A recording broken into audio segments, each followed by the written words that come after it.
Today on Discover RV Life, we're talking about a stinky problem we've had since we bought our travel trailer. We have a 2021 Wolf Pup 16 VHS, and since we purchased this RV, we have had nothing but problems with smell coming from the toilet. We've tried everything. We tried using chemicals in the toilet, we tried flushing the tank, but none of it worked. The odor was there in the summertime, wintertime, didn't matter.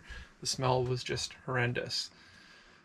So we weren't sure what to do, so a friend of ours happened to mention that he was having a problem with his toilet, and after some research he discovered that with certain models of Dometic toilets there was a problem with the seal from the factory that was causing liquids to be trapped with inside the toilet, thus creating the smell.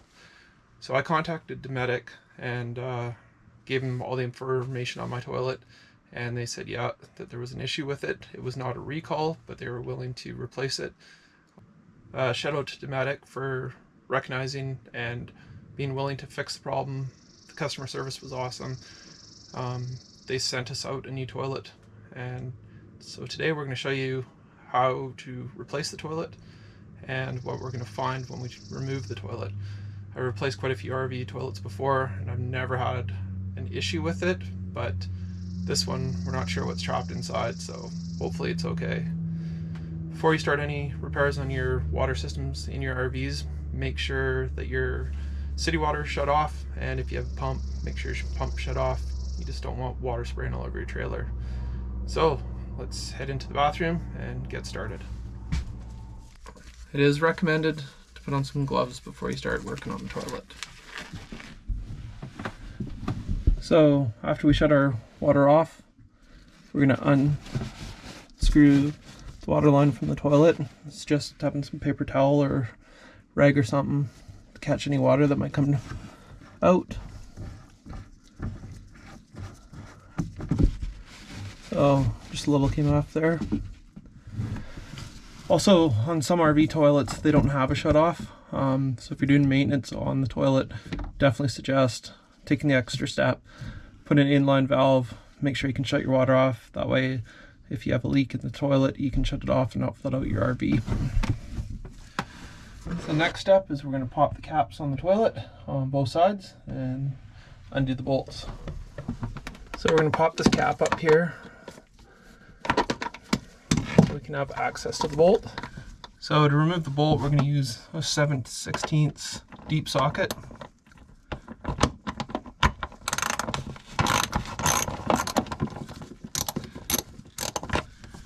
Okay, now we've got both bolts off, the water line's been unhooked, we're good to pull out the toilet. So before you pull the toilet up, I'd recommend to have a garbage bag or plastic or something on the floor, just in case there's some liquid that comes out of the toilet. So wish me luck, and let's pull this toilet out.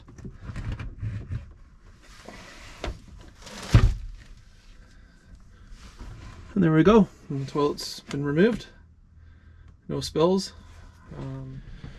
As you can see, the old toilet's been removed and everything's been cleaned, and now we'll unbox the new toilet and get ready to put it in. So the new toilet comes with a manual on how to install it, a new ring, new caps, and it also comes with new bolts. One thing I'd recommend before putting the toilet on the base is to put some Teflon tape around this fitting. It just makes it easier than trying to do it once the toilet's in. So just a couple wraps and then you're all good to install your toilet. So we got our bolts. You want to make sure they're turned so they slide in like this. Put it in, make sure they're locked in on both. So if you look at the new toilet seal on the one side, you'll see it says this side down, so make sure that that one's heading to the floor. So you're just going to sit it on the toilet ring, make sure it's fitting nice and flat. We're going to take our, now the toilet ring's in place, we're going to take our toilet and line it up with the bolts. So now we have them both in. Push down.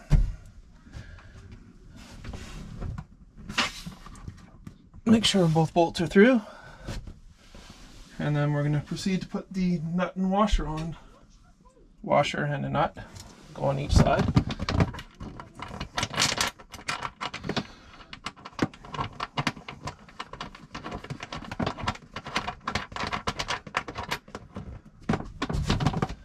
So one important thing is when you're doing this is to make sure you tighten them evenly so you get the seal to sit properly.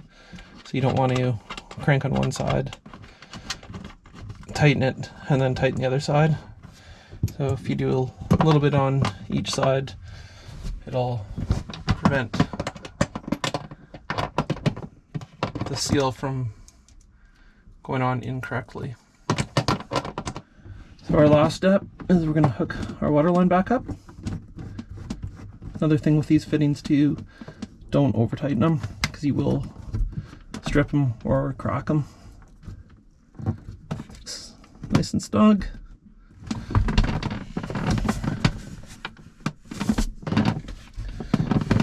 Turn your water back on.